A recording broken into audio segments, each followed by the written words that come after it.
Hi everyone, it's Laura Wilson from iBrand I'm going to read you an excerpt from this book. It's called The Social Media Bible. So this is just going to be a little tip on the benefits of social media. By the way, I'm recently single, so my evenings are going to be spent doing this type of thing. Okay, so the two sides of social media. Did you hear the story about the extremely paranoid guy who can no longer go to football games because he can't stand the thought of the players talking about him in the huddle? In this new world of social media, this kind of paranoia may not be as extreme as its old joke would have you believe. That's because people are talking about you. They're talking about your business, your brands, and your products too, and what's more, you can't stop them.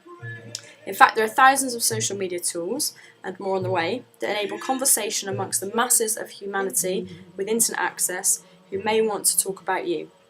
So, that means that we need to be careful what we do, and of course what we say, and of whom we say them to. We need to learn to live with the idea that it's nearly impossible to hide from friends, employees, customers, and others who are motivated to talk about you. So, in other words, we need to manage our reputation online and on our social media presence, and assume that everybody is going to read everything. Okay? So people are going to talk and gossip and complain. The behaviour is human nature, and in the new world of social media, you have virtually no control over this. Now let's consider the bright side of social media. If you've got a great product or service in search of more customers and you want people talking about you, then there's absolutely nothing like the word of mouth to take your business to the next level, and it's free. Okay, consider traditional marketing mediums, things like ads, pay-per-click, radio, TV, banner ads, all extremely expensive. Social media is predominantly free. So if your company has won an industry award or enjoys a reputation as a great place to work, you want people talking about you. In other words, conversations about you, your business, or your brand is not inherently a bad thing.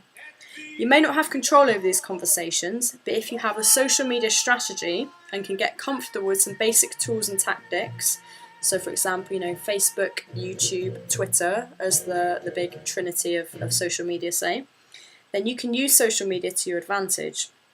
Really, you won't have total control, but you can have considerable influence, and influence is the foundation of successful relationships with your customers, employees, vendors, family, and friends.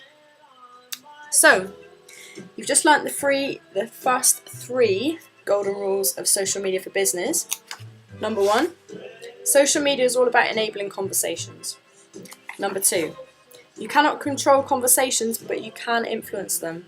And number 3, influence is the bedrock upon which all economically viable relationships are built. So, thank you very much. That's it for tonight. I'll speak to you again soon. Laura Wilson, iBrandBoost.com. Thank you very much.